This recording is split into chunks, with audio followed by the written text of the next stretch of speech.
Pozdrav svima ljudi, dobrodošli. Novi video. Znači, u današnjem videu vam pokazivam kako skloniti reklame sa YouTube videa. One reklame što vam stalno izlaze mi dosadne. Znači, idete u postavke mobitela. Postavke, idete mreža internet. Napredno. I ovaj privatni DNS. Kliknite na to. Idete naziv hosta. Znači ovdje dole. Evo sve vidite, pokazano tu. Kliknite unesi naziv hosta. I kucate DNS tačka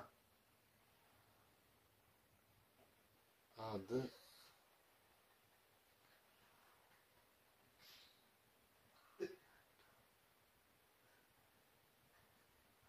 kucate ovo što sam ja ukucao isto. I klikćete sačuvaj.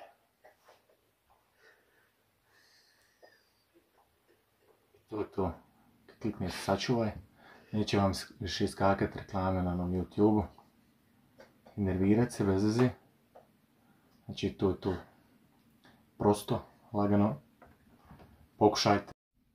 I to je to, znači što trebate da uradite.